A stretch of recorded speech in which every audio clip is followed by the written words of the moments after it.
Hi guys, welcome back. This video is going to have really terrible lighting because it's like 11 o'clock at night. The only light that I'm using is the hallway light in my apartment, but I wanted to do a sit-down talk video, and I wanted to do a sequel to my psychiatric ward mental hospital story. I filmed the first video months ago, almost a year ago actually, if not it was over a year ago actually. And then I kind of just stopped the series. I never really continued with the story. And I wanted to do that because I want to share light and perspective on what it's like and what my personal experience was. So yeah, I don't really know how long this video is going to be. I'm gonna try and keep it kind of short because I want to keep these like shorter clips, kind of get right to the point. So in the first video I explained kind of the process of being admitted, but a lot of what I didn't explain was like the routine and what really happens when you are in a psych ward or a mental institution, and kind of what the everyday, like day-to-day looks like. And I'm gonna kind of keep it short and sweet, and I'll expand in some areas, but for the most part, your morning starts off around 7 a.m., sometimes 6:30. The nurses come in every morning and wake you up around 6:30 to 7 and take your vitals. They take your blood pressure, your temperature, monitor your breathing, etc. And they do that every morning. Sometimes if there's a lot of patients, it starts at 5:30. And then you are allowed an hour to an hour and a half longer to sleep. But when you're kind of being shifted around and moved around and connected to machines, you kind of just wake up and you're not really able to go back to sleep. So during that hour to hour and a half, you can either go back to sleep or start your morning routine. If you prefer to shower in the morning, then you would do that, because breakfast is usually pretty prompt at 8 a.m. A lot of the times, or yeah, most of the time, it was a very prompt schedule. At this time you do this, at this time you do this. There's very little leeway in the schedule. So breakfast was at 8 a.m. promptly every morning. We all needed to be lined up and ready by 8 a.m. And if you weren't, you would stay behind and they would bring breakfast to you, and you didn't get a choice of what to eat. They would just bring you a tray with a little bit of everything. So it was really important to be in that line at 8 a.m. So what I would do is I had problems going back to sleep, and of course you can't really do anything, either lay there or leave the room to go to the common area. So a lot of the times what I would do is kind of wake up, wash my face, brush my hair, and then go into the common area where there was usually only one or two people that happened to be awake and not doing other things. So we would either sit and chat, kind of awkwardly because we were all still waking up. Sorry if you can hear Amora in the background. Or we would kind of just sit in silence, waiting for everyone to get ready.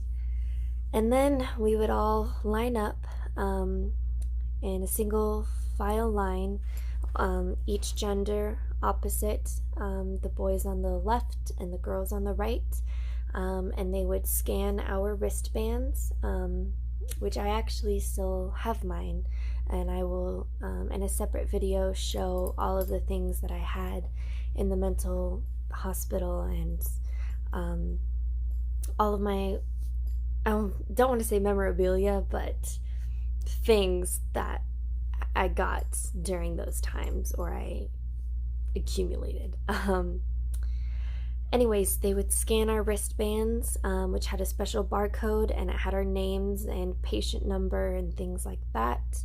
And then every other morning it would switch off which gender goes first. So if the girls went first for dinner, then the boys go first for breakfast, and so on and so forth.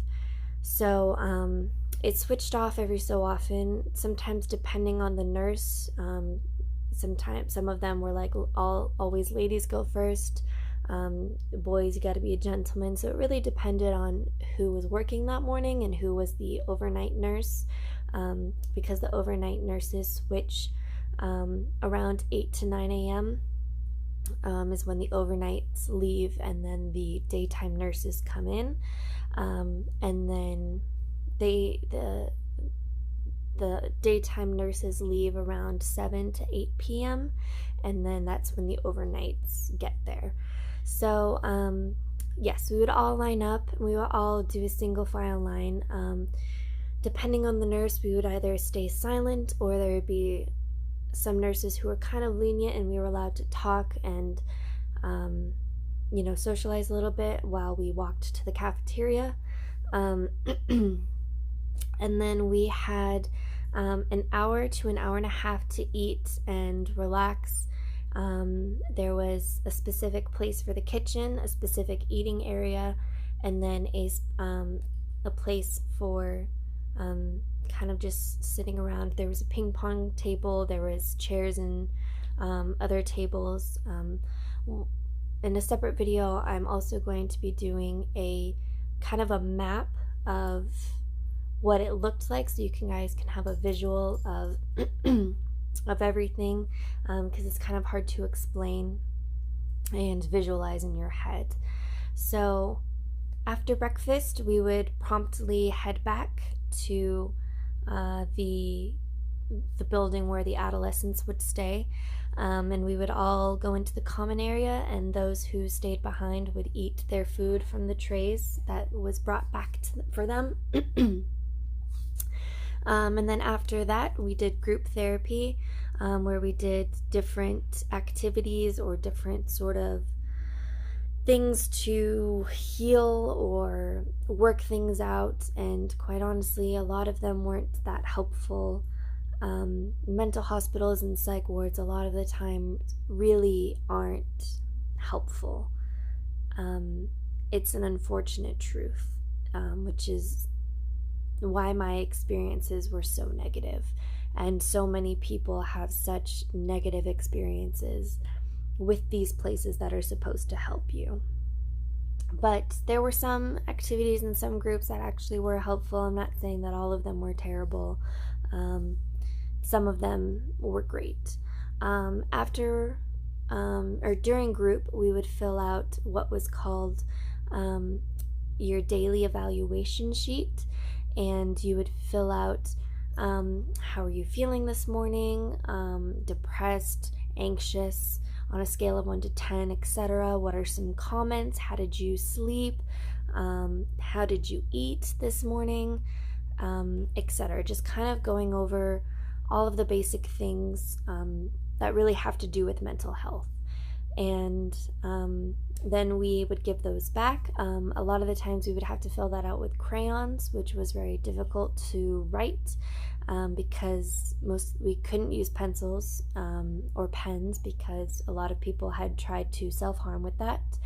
But right before I got there, markers got taken away because somebody had broken a cap and tried to self-harm with the marker cap. So we were down to solely crayons, which was difficult to say the least. So we would fill out the evaluation sheets, and we would do a group for about an hour to an hour and a half, and then we would do snack time. Snack time, none of the meals were requirements. If you didn't eat, you weren't punished for it. You were, of course, encouraged to eat, and it was noted if you didn't eat. And if you didn't, there was a good chance you would stay there longer. And if you didn't, you would be talking to a nutritionist, etc. I will be going in I keep referencing separate video, but in a separate video, I will be going over what I and the doctors called subconscious anorexia. And a quick overview was basically my body was under so much stress and trauma that it almost like shut down my digestive system. So anytime I ate something, I would feel incredibly nauseous. A lot of the times it wouldn't stay down, and it's not because of my lack of desire to eat, it's because my body would literally reject any food. So it wasn't a choice I was making, it was a choice my body was making. So pretty much during my whole stay, the first time I went to the mental hospital, I've been to the mental hospital a total of 3 times, but right now we're just talking about the first time. So the first time, a lot of the time I didn't eat, and if I did, it was very small meals, cereal, maybe a banana, something like that.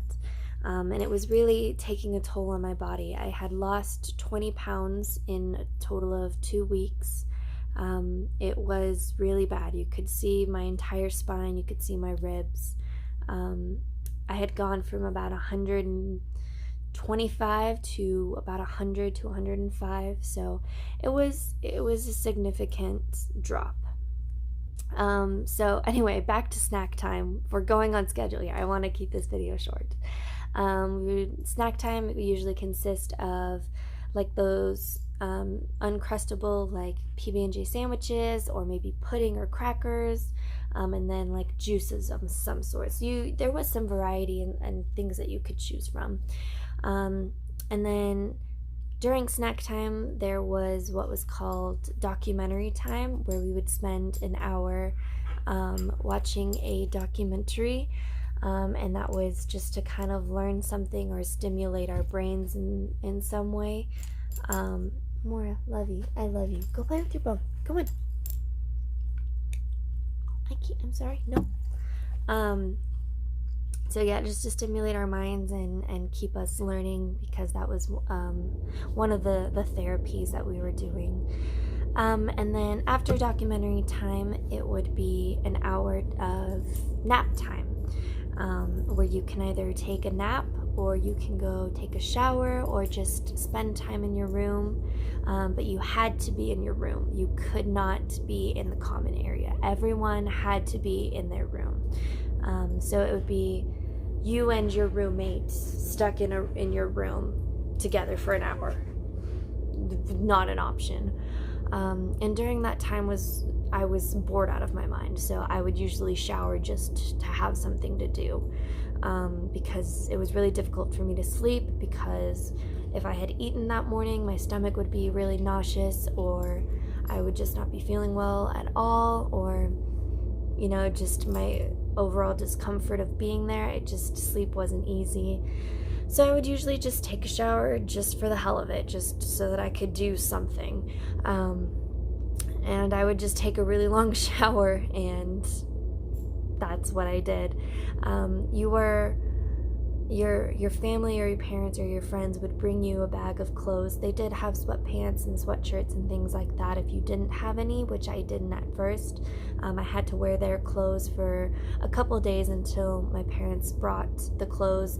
They brought the clothes the day I checked in, but the people in the offices have to look over everything, make sure that it's safe. You couldn't wear a bra. I think I mentioned this in the last video. Females couldn't wear bras with underwire, because people had taken them out and self-harmed with it. It was like sports bras only. Your shoes, your sweatpants couldn't have strings, because people had tried to suffocate themselves with it or hang themselves with it. So any shoes had to be laceless. You couldn't have any tie pants or anything like that. There was no spaghetti straps, no tank tops, no crop tops. All of your pants had to go past your knee. Your shirts either had to be sleeve shirts like this or long sleeve shirts. You couldn't wear any jewelry at all. And you weren't allowed very many things as far as like bobby pins. You weren't allowed. You could have hair ties, but you were closely monitored if you had those. except you always had to be wearing socks. You had to wear socks. It was not an option to not wear socks. So I will also, in a separate video, go over like pretty much all of the restrictions in my first hospital experience, because it changed. I went to the same mental hospital the first 2 times, and the third time was a different mental hospital called a residential hospital, which had its own, it was completely different and completely worse. I didn't think it could get worse, but it could. And I will go over like the restrictions and the rules and all of the things that we had to follow in a separate video. But as relation to clothing, that's pretty much what it was. So I would get out of the shower. They did provide you with towels and things like that, and they provided you with towels, a toothbrush, toothpaste, comb, deodorant, and lotion, body lotion, which were all not great quality, but got the job done. So I would get out of the shower, dry myself off, usually put some body lotion on, brush my teeth just to pass the time, comb my hair to pass the time. You were never allowed to shut the door, so if someone was showering and a nurse came in, the door could be cracked, like have a little space open, and that usually meant either somebody's sleeping or somebody's in the shower. So every 10 minutes, a nurse checks on you. And when someone is asleep or in the shower, if someone's in the shower, the nurse knocks on the door, says, "Haley, are you in the shower?" And I have to answer. If I don't answer, they have to come in. If my roommate was in the shower, I'm not going to say her name, they would be like, "Are you in the shower?" And she would have to say yes. If not, they would come in. And if somebody is asleep, they would just kind of check, make sure that they're still breathing and everything. They wouldn't necessarily wake you, but they would check on you. So every 5, 10, 15 minutes, a nurse was checking on you constantly. You were always being watched. So, and then when I was walking, if I was like naked, walking to get my clothes on, if a nurse, would knock on the door and I would tell them, "I don't have clothes on, can you wait a minute?" And they would be like, "Yes, I just need to know that both of you are in there." We would verbally respond, and then he would come back a few minutes later to visually check on us. So I would get out of the shower, do all of that, and I would go over, we can have like 2 bags of clothes. I would go through what was clean and pick out whatever limited clothing that I had. Anytime you needed laundry done, you would just put it outside of your door, and the overnights would do laundry while we're all sleeping. There was a point where the washing machines were broken, so they had to go to the adult unit to do our laundry, so a lot of us didn't really have clean clothes for a day or 2, but we weren't really getting dirty. All we were doing was sitting around, walking very little, so it's not like we were doing a lot of activities or anything like that. So after that hour, we would all go out and we would do another therapy session, and then we would usually do some sort of creative therapy. So it was either art therapy, music therapy, sometimes it was dog therapy, some sort of thing to do with your hands, like a creative outlet. Art therapy was one of my favorites. You could do drawings, you could do paintings. Like sometimes it was like free art, sometimes it was they have a specific thing planned for us, like drawing or painting your worst fear or your best memory, things like that. A lot of therapeutic things, which actually was really helpful for me. I'm not saying that psych wards are all negative and they have no goodness whatsoever. Some of the things were helpful, but my overall experience was unfortunately very negative. But there was some ups. And I love art. I love doing things with my hands. I love creative outlets. So that was probably really the highlight of my day and my overall stay there. So we would do art therapy or some sort of creative therapy for an hour. And then we would come back and we did another snack time. And then we would do, it was kind of like a little relaxation time where we kind of got to socialize or do something like that. Then we would do some sort of physical thing where we would go outside, or do yoga inside, or, go play basketball. There was a basketball net outside. If you had shoes, you could wear them as long as they had no laces, but a lot of us just had socks, so we were walking around on rocks with just socks on, which was not comfortable. Some of us did, if they were staffed well enough, some of us could stay inside while others went outside. So it was kind of like a relaxation time, not very strict, not very structured. You can either go outside and listen to music with everyone, kind of talk, or you could stay inside. Maybe they put a movie on, something like that. And then after that, it was dinner. We all lined up.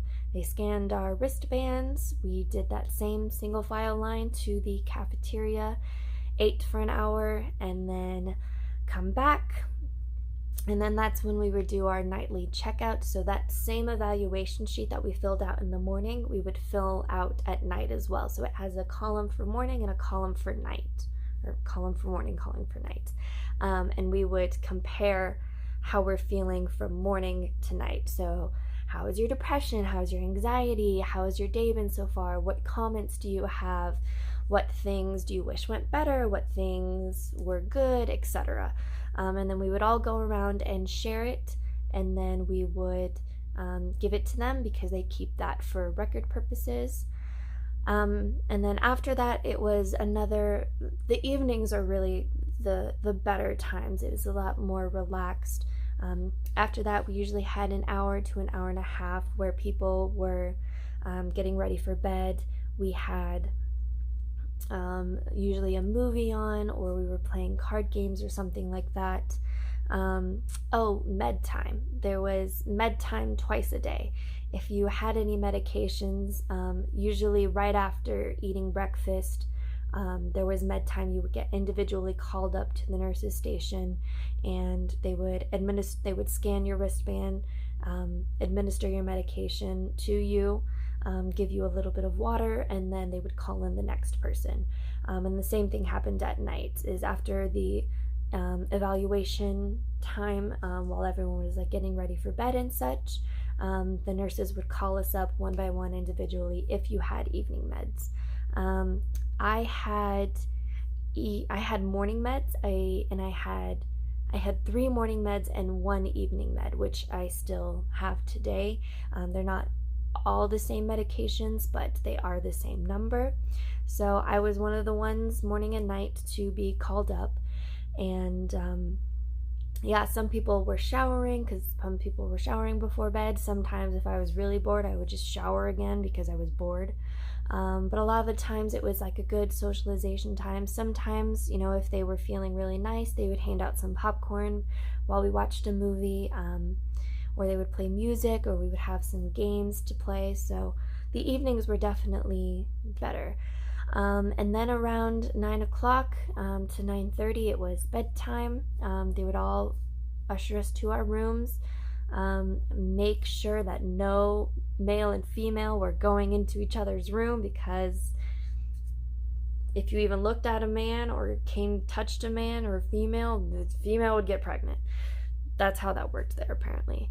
And then so we would all go to bed. The lights, you were allowed to have the lights on for about an hour after 9 o'clock. You had to stay in your room, but you and your roommate could talk, or you could do like a puzzle on your own, or write in a journal on your own for about an hour after everyone had to go to their room. And then it was lights out. And then after that, every 15 minutes, someone opens your door and lets in the big bright hallway lights and checks on you. So needless to say, sleeping was really difficult. Sometimes I would be so emotionally exhausted that it was pretty easy. Other nights I couldn't sleep until maybe 1-2 a.m. because every 15 minutes somebody is coming in and looking at you. And they shine a flashlight because sometimes they can't fully see you, so they shine a flashlight, write things down on their clipboard, and then move on. And then sometimes they wouldn't close, like the doors were never allowed to be closed, but sometimes they would close it so that very minimal light would come in. Sometimes they would leave it open so that there was a lot of light coming in, and then it would just keep you awake, and it was just a shit show. So it was really difficult to sleep, especially because you have to get up so early because they wake you up so early to take all of your vitals.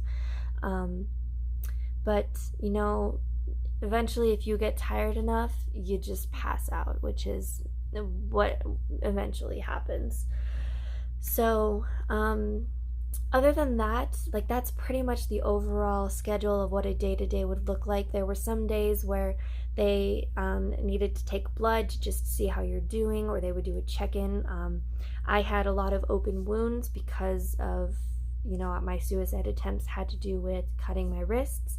So they would check on my wounds, see how they were healing up, they would actually give me some ointment to put on my forearms to help the healing process, which was really nice, and actually alleviated a lot of the pain that came with them. So sometimes, you know, schedule would shift a little bit, you know, if you had to go do that, or if you had to go speak with a nurse about something. But overall, that was pretty much the day-to-day. This video is much longer than I expected it to be, but I really tried to give you guys a really good overview and a really good picture of what a single day looks like. It's very strict, it's very timed.